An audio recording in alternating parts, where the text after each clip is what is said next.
पंजी जा जंग आजारी सथींदी नेठ सौ बारी पंजी जा जंग आजारी सथींदी नेठ सौ बारी मरी वेंदा मिड़ई मारी मरी वेंदा मिड़ई मारी सची सुरहान में मिलबो मिठा महरान में मिलबो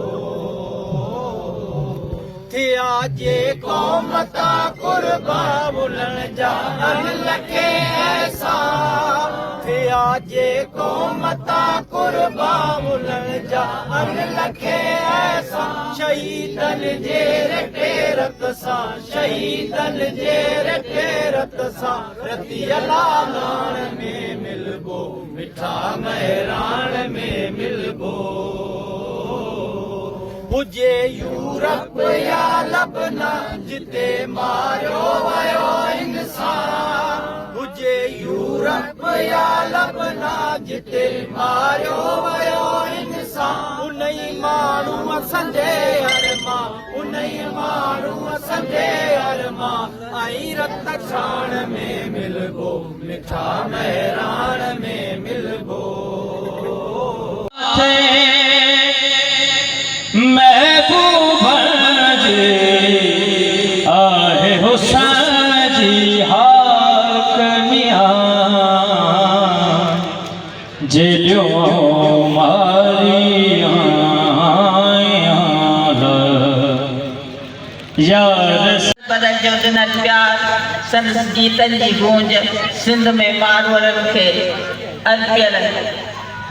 प्यार जी खुशबू भला असांखे खाधार थी सघे थी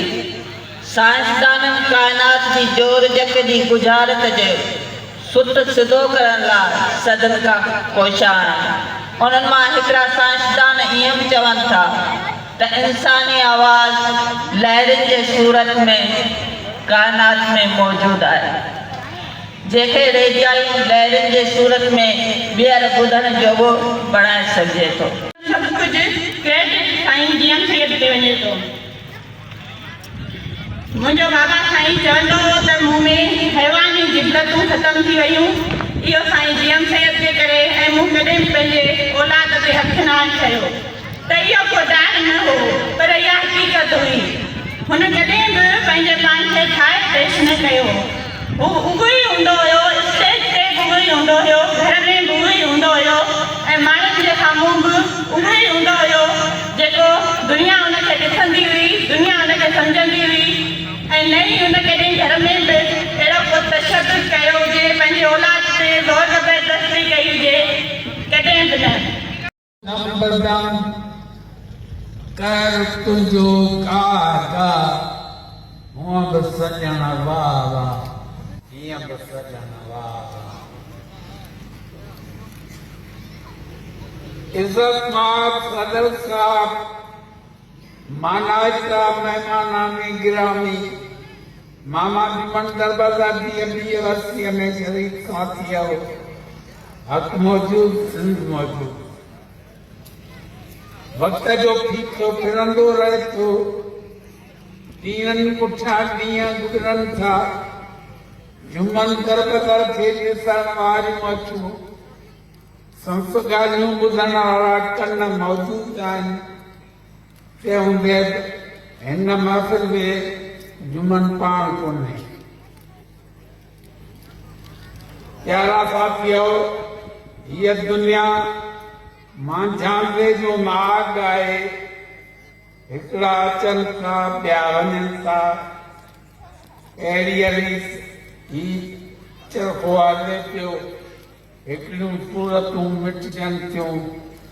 ॿियूं सूरतूं वरी उन्हनि जी जाइ वाला थियूं ख़लक़नहार ये दुनिया पंहिंजी कारीगिरीअ सां ठाहे जोड़े रास कई आहे। अञा बि उन में नयूं कारीगिरियूं ऐं कमाल पैदा पियो करे। अञा बि उन में नयूं कारीगिरियूं ऐं कमाल पैदा पियो करे। वाह कारीगर सांग बनाए कुन फयकून जे कुन में अल्लाह महबूब गोरे मन में अल्लाह तो तन में अल्लाह। जुमन दरबदर जी शख्सियत जा केतिरा ई पहलू हुआ। हू शाइर हो, रागी हो, मूसीकार हो, कॉमेडियन हो, ड्रामा निगार हो, अदाकार हो, हिदायतकार हो, मुंतज़िम हूंदो हो, हर कंहिंजो ख़ैर का मतलब शख्सियत जा केतिरा ई रुख आहिनि। संत महफ़िलुनि लाइ जेकॾहिं चइजे त हू आयो, हुन ॻायो ऐं हू छाइजी वियो। मामा जुमन हर माण्हूअ खे बिना मुल ख़रीद करे वठंदो हो। हुन जी ख़ुशबूअ विलायतूं वासे छॾियूं। कहिड़ो बि वक़्तु हुजे, हड़ या हथ में कुझु हुजे न हुजे, जुमन हर साइल खे वसाए छॾींदो हो। जुमन अहिड़ी क्षमा हो जंहिंजा असीं सभु पराना आहियूं। जुमन खे अल्लाह पाक उहा मणियाद ॾिनी हुई जो मथे कहिड़ी बि ज़िमेवारी रखी ॾींदी हुई। जुमन कम न कढाईंदो हो। जुमन जो असर संत औलाद ते थियो, पर जेको बि वेझो आयो संत ज़ात जे चकमुंड सां छिकिजी आयो। जुमन जी शख्सियत नेदार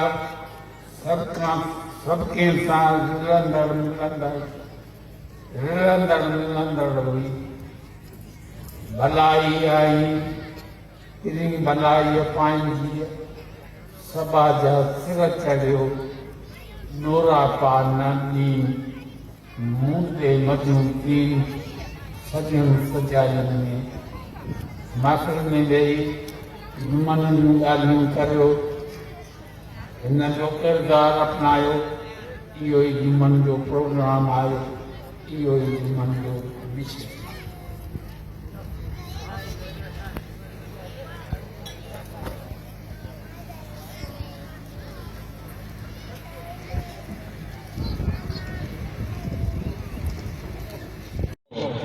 पंहिंजी जा जंगा जारी ससिंदी नोएट सोबारी